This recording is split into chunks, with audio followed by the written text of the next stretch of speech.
quand on a des gros projets très disputés, on peut se prendre 4, 5 ans de contentieux. Et au final, le porteur de projet industriel, il peut gagner. Et du coup, il se dira, après coup, c'est dommage que je n'ai pas engagé mon projet tout de suite, parce que j'ai perdu 5 ans. Donc je m'appelle Louis Narito Harada, mais Narito au quotidien.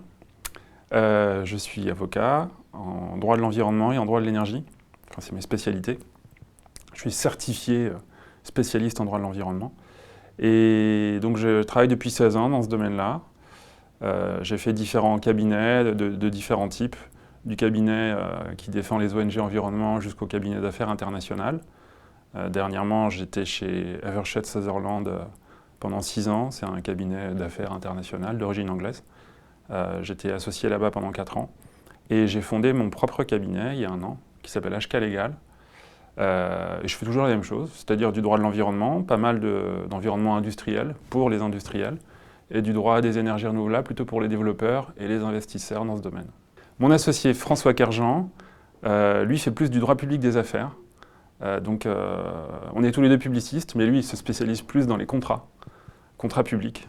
Et il travaille sur des gros projets d'infrastructure, type ponts, routes, et aussi pour des organismes administratifs indépendants dans la santé, pas mal.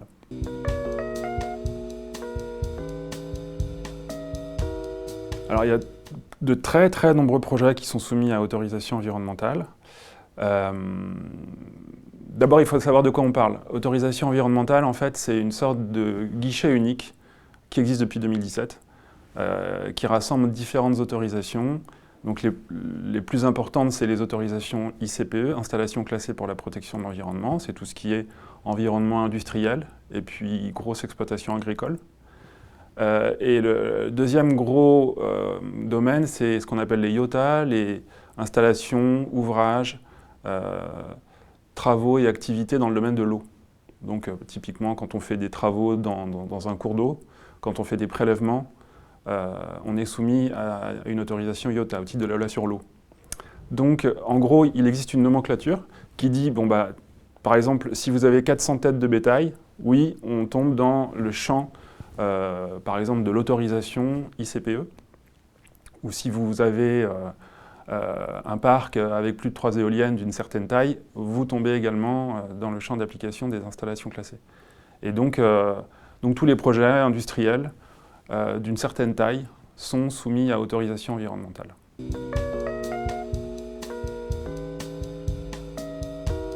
Alors, il y a une étape de préparation technique et financière aussi. Hein, logiquement, on fait un projet, on se demande si c'est rentable ou pas. Ça, c'est vraiment en amont. Il y a une étape de faisabilité juridique aussi, qu'on ne fait pas toujours, que les clients ne font pas toujours. Ils découvrent au fur et à mesure qu'en fait, ils n'auront pas leur permis. Parce que préalablement, ils ne se sont pas assurés que, typiquement, c'était possible au regard des contraintes, si on est dans un parc naturel, ou si on est dans une zone Natura 2000, un site classé, ou si le PLU, c'est-à-dire les règles d'urbanisme local, ne permettent pas. Voilà, il y a tout un tas de contraintes réglementaires à appréhender avant de se lancer dans un projet. Et donc une fois qu'on a établi la faisabilité sur ces 3 volets, on prépare le dossier de demande d'autorisation. En général, il y a un volet urbanisme pour obtenir un permis de construire, et puis il y a un volet environnement pour obtenir une autorisation environnementale. Et donc, c'est des bureaux d'études. Pour le permis de construire, c'est des architectes qui les préparent. Et pour l'autorisation environnementale, c'est plus des bureaux d'études, type Arcadis, Ramboll, ERM, ou Veritas, des noms un peu plus connus, qui préparent ces dossiers-là, et c'est ce qu'on appelle des dossiers réglementaires, c'est ce qu'ils appellent des dossiers réglementaires. Donc dans le code de l'environnement, typiquement, on a des articles qui disent, voilà, dans le dossier de demande d'autorisation environnementale, il y a telle et telle chose, il y a une étude d'impact, il y a une étude de danger, il y a un état initial des lieux, de quoi on part, et quel va être l'impact du projet sur l'environnement. Donc tout ça, c'est une analyse ex ante qui est faite par des bureaux d'études et qui est, dans certains cas, soumise à enquête publique.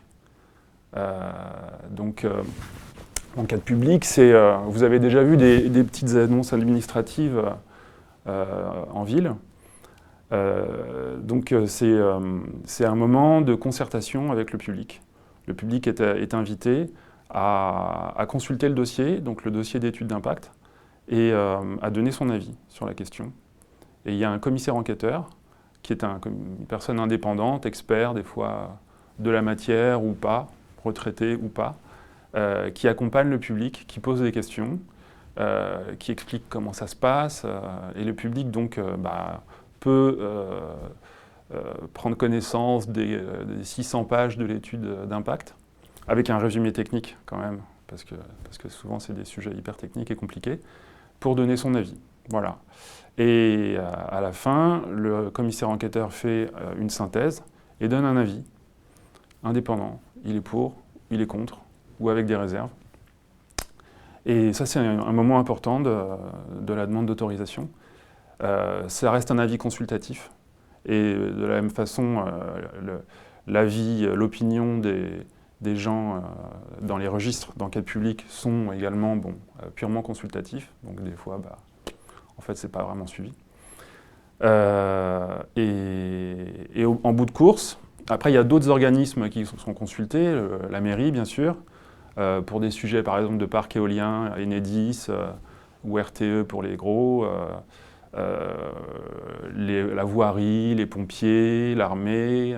Enfin, il y a plein d'organismes ça, c'est pas fixé strictement par le code, mais en gros, toutes les administrations qui peuvent être concernées, par exemple, les appellations d'origine contrôlée, quand on est dans des zones un peu particulières, tout ça, qui donnent un avis.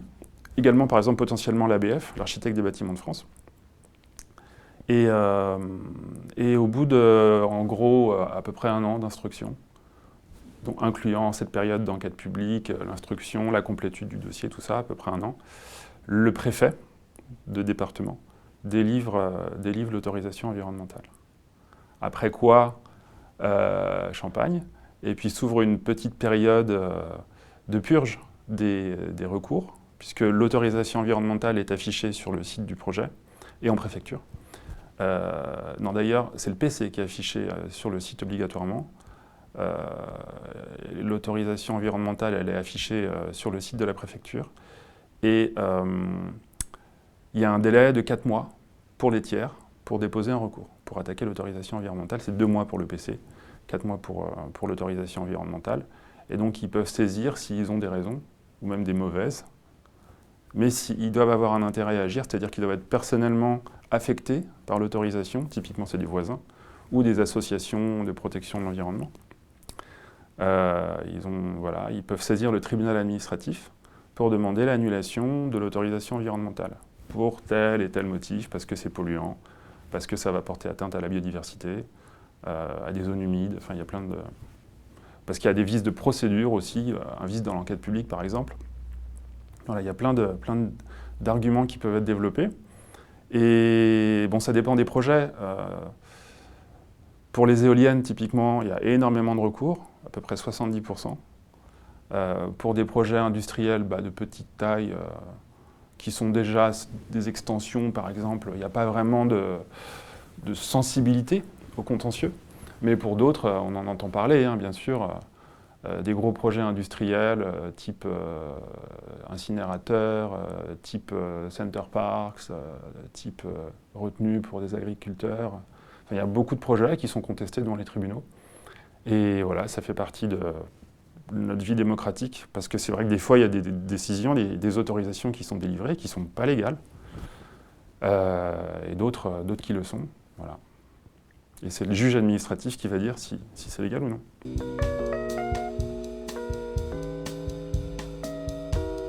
Alors dans le cadre de l'enquête publique, effectivement, le public donne son avis, c'est purement consultatif. Et ça ne l'empêche pas, une fois que l'autorisation est délivrée, de déposer un recours contre l'autorisation, parce que soit il n'aura pas été écouté, ça arrive le plus souvent, soit pour un autre motif. D'ailleurs, souvent, les motifs qui sont soulevés devant les juridictions ne sont pas exactement les motifs de fond qui expliquent l'hostilité des voisins. Souvent, voilà, typiquement quand l'impact environnemental d'un projet est plutôt bien appréhendé par l'autorisation environnementale, c'est le préfet qui détaille toutes les conditions techniques d'exploitation, ils vont chercher autre chose. Ils vont chercher justement un vice de procédure ou quelque chose comme ça. Et on peut aussi évoquer le débat public, qui est autre chose que l'enquête publique. Le débat public, c'est pour les gros projets, ceux qui sont soumis... Enfin, il y a encore une nomenclature, et typiquement, les projets industriels de plus de 600 millions d'euros, par exemple, sont soumis à débat public. C'est la CNDP qui organise ça, la Commission nationale du débat public. Vous avez eu des débats publics récemment, par exemple, sur le projet d'enfouissement des déchets nucléaires à Bure. Il y en a sur des projets de liaison ferroviaire, donc les gros projets industriels. Et là, ce qui est intéressant, c'est que le projet, il est déposé, il est présenté au public en amont, avec la possibilité pour le public de remettre en cause l'intérêt et l'utilité du projet. Donc, au stade du débat public, pour les plus gros projets, c'est la question de l'opportunité même du projet qui peut se poser. Alors qu'au stade de l'enquête publique, le projet il est déjà ficelé. L'étude d'impact technique, elle est toute prête, et c'est vraiment juste à la marge que le projet peut être modifié.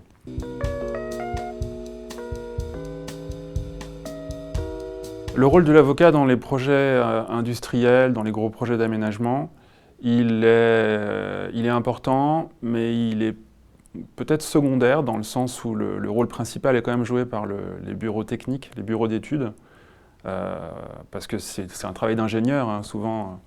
Donc c'est eux qui font les dossiers réglementaires, qui préparent les dossiers de demande d'autorisation. Mais c'est vrai que quand on fait un dossier de demande d'autorisation, il y a beaucoup un cadre réglementaire, à la fois national et local, et puis sur plein de sujets. Ça peut être typiquement les schémas d'aménagement et de gestion de l'eau, sur l'eau, les PLU. Il y a beaucoup de questions juridiques qui se posent. Donc il est préférable, une fois que le pré-dossier est constitué par le bureau d'études, de le faire relire par un avocat pour qu'il s'assure que, au fond, le projet est parfaitement faisable juridiquement. Et puis quand, par exemple, il y a des projets qui portent un impact à l'environnement, ce qui est classiquement le cas du projet industriel, il doit vérifier aussi si ce qu'on appelle la séquence ERC, éviter, réduire, compenser l'impact industriel, l'impact environnemental, si les mesures ERC sont correctement mises en œuvre. Et ça, c'est pas simple dans la mesure où c'est pas qu'un sujet technique, c'est aussi un sujet juridique, puisqu'il y a des textes qui disent comment on doit s'y prendre, et puis il y a les tribunaux qui interprètent de telle et telle façon et qui ont parfois censuré des projets de compensation qui en fait répondent pas aux exigences réglementaires.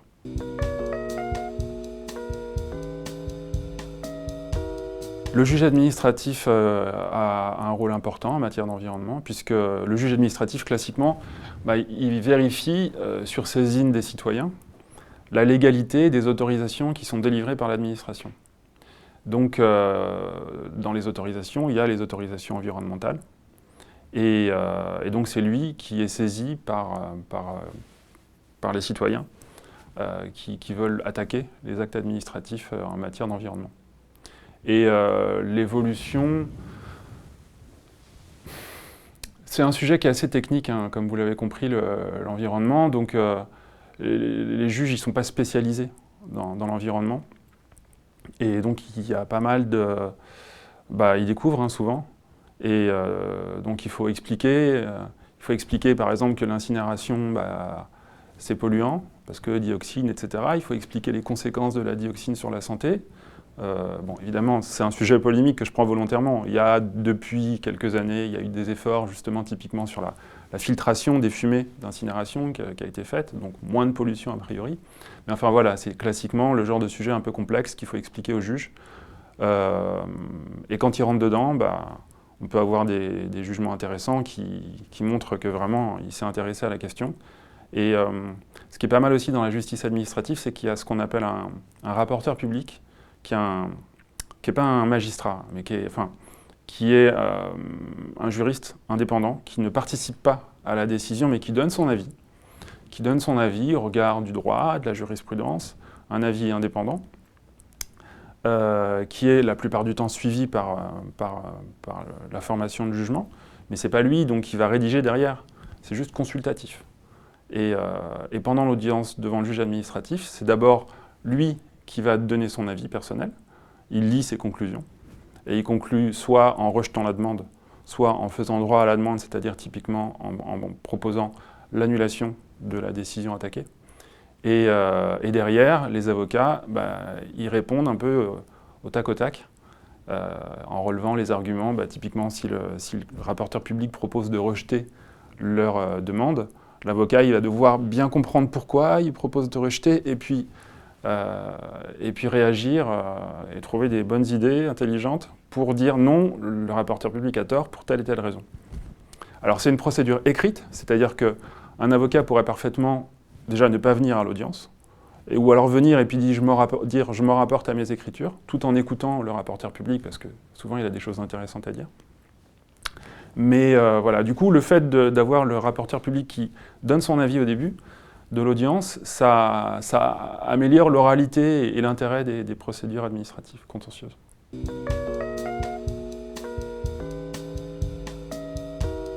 Une fois que l'autorisation est délivrée, elle est exécutoire. Le pétitionnaire a son autorisation, il peut commencer les travaux. Il a le droit. Simplement, dans certains cas, il sait déjà qu'il y a des opposants qui se sont manifestés dans des manifs ou autres, des pétitions ou autres, et il sait qu'il va y avoir un contentieux. Et il peut savoir aussi que son dossier, il est un peu fragile. Donc dans ce cas-là, oui, il est prudent d'attendre, de vérifier que personne fera un recours, ou éventuellement de constater qu'il y a un recours, et de défendre. Alors le problème c'est que dans ce cas-là, si on veut vraiment être prudent, il faut attendre que le recours aille jusqu'au bout. Et typiquement, une procédure devant le tribunal administratif, c'est 1 an à peu près. Au fond, pas en référé, c'est un autre domaine. Au fond, 1 an, et après, évidemment, il y a la possibilité de faire appel. Donc c'est à nouveau 1 an et demi devant les cours administratives d'appel. Et ensuite, on va devant le Conseil d'État, potentiellement, qui est le juge de cassation, qui fait que du droit. Ce qui fait que, voilà, quand on a des gros projets très disputés, on peut se prendre 4, 5 ans de contentieux, et au final, le porteur de projet industriel, il peut gagner. Et du coup, il se dira, après coup, c'est dommage que je n'ai pas engagé mon projet tout de suite, parce que j'ai perdu 5 ans. Donc ce que je veux dire aussi, c'est que on n'est pas, le porteur de projet, il n'est pas obligé d'attendre la purge et l'extinction des procédures en cours. Il peut prendre le risque d'y aller tout de suite. Et quand on a des petits projets industriels ou des permis de construire qui sont pas des sujets sensibles, c'est pas la peine d'attendre. On peut y aller directement.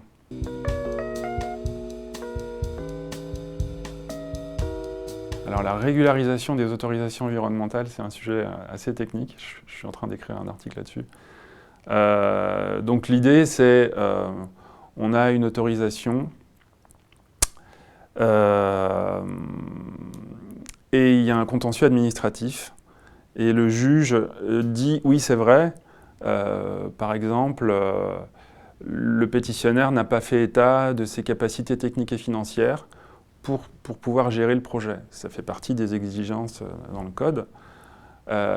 Et classiquement, ce petit oubli, finalement, va provoquer l'annulation totale de l'autorisation. C'est quand même un peu dommage, parce qu'effectivement, ça peut être le bureau d'études qui n'a pas suffisamment été attentif à ce point, ou voilà. Et ça peut être ça, ça peut être plein d'autres choses, une étude paysagère qui n'est pas bien faite, un mandat qui n'a pas été donné correctement, plein de choses. Et ce processus de régularisation permet au juge de prendre une décision qu'on appelle avant dire droit, c'est-à-dire, bon, je constate que ce dossier est régularisable, donc je vous propose de régulariser et je reprendrai la procédure dans 6 mois, dans 1 an, une fois que vous aurez corrigé cette petite erreur dans le dossier. Et ça permet donc de suspendre les procédures pour, in fine, obtenir la validation de la décision administrative.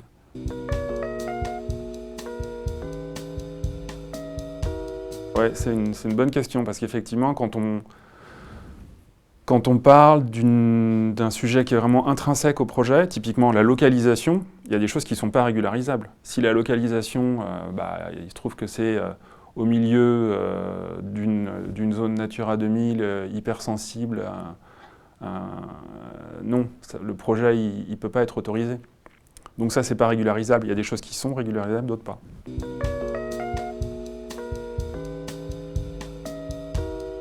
Oui, bah, moi, ce qui est assez intéressant en ce qui me concerne, c'est que j'ai été un peu des deux côtés.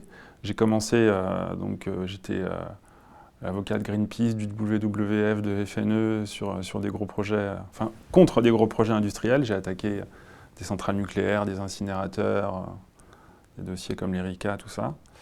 Et en fait, souvent, on s'attaquait à des dossiers qui étaient complexes. Je me souviens du projet d'incinérateur de centrale nucléaire de Flamanville, l'EPR, qui n'est toujours pas construit. On avait attaqué ça, l'autorisation INB, installation nucléaire de base. Et on avait des arguments qui nous semblaient vraiment bons. Et le juge s'est allé jusqu'en appel.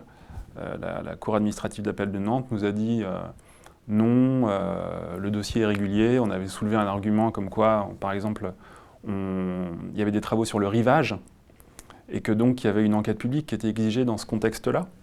Et la CA de Nantes, c'était une décision en 2008, nous a dit en vérité, comme il y a une digue, que c'est artificialisé, tout ça, on considère que c'est plus du rivage. Et donc il n'y avait pas besoin d'enquête publique. Enfin, tout ça pour dire que c'est pas facile. C'est pas facile de combattre des gros projets, soit parce qu'on n'a pas de bons arguments. Hein. Des fois, il y a des dossiers industriels qui sont très bien ficelés et il n'y a pas d'aspérité, tout est régulier, donc bon, on peut toujours faire un procès, mais on va perdre. Et je me suis rendu compte, voilà, au bout de pas mal d'années, que finalement, on n'avait pas beaucoup de grandes victoires devant le tribunal, on n'avait pas réussi à changer le monde comme avocat. Et c'est pour ça que j'ai voulu aller plus du côté des porteurs de projets, des industriels, pour voir comment ça marche à l'intérieur. Donc voilà, après, j'ai conseillé... J'ai représenté des boîtes comme Carrefour, des gros industriels, pour faire des audits de permis de construire ou d'autorisation d'urbanisme commercial et tout. Et voilà, à l'intérieur, dans ce milieu-là, on se rend compte qu'il y a des acteurs qui sont plus ou moins attentifs en amont, justement, des procédures, à vérifier que leur dossier va bien passer. On se rend compte qu'il y a pas mal d'opposition quand même. Il y a des ONG qui dénoncent des grands projets industriels et inutiles. Donc il y a une liste comme ça. Et localement, c'est vrai que la citoyenneté, la démocratie, elle fonctionne pas mal, dans le sens où il y a des opposants qui peuvent s'exprimer effectivement au cours des enquêtes publiques, qui sont plus ou moins écoutés. Et derrière, ils ont la possibilité de déposer un recours. Et le juge administratif derrière, qui est censé être un juge indépendant, il va donner son avis sur la légalité. Il ne fait pas de politique normalement, sur la légalité des projets. Et oui, on constate que, par exemple, les magistrats sont en train de s'organiser. Ils ont créé une association des magistrats en droit de l'environnement. Et il y a de plus en plus, ça va avec la société. Il y a une prise de conscience qui se fait jour depuis une dizaine d'années. Et ça va dans le bon sens, sans doute.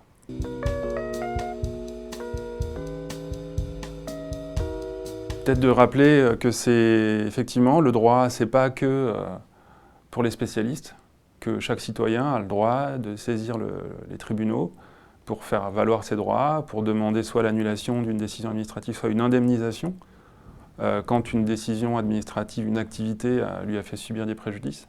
Donc avoir conscience que chacun peut aussi défendre ses droits, y compris devant le juge administratif. Et puis pour tout ce qui est judiciaire, on n'en a pas parlé, mais les conflits entre deux personnes privées, là aussi l'avocat peut intervenir. En droit de l'environnement, c'est typiquement ce qu'on appelle les troubles anormaux de voisinage. Tapage nocturne, fumée, odeur, des industriels aussi qui peuvent se faire attaquer par des voisins. Donc ça aussi, on peut saisir le juge judiciaire pour faire défendre ses droits environnementaux.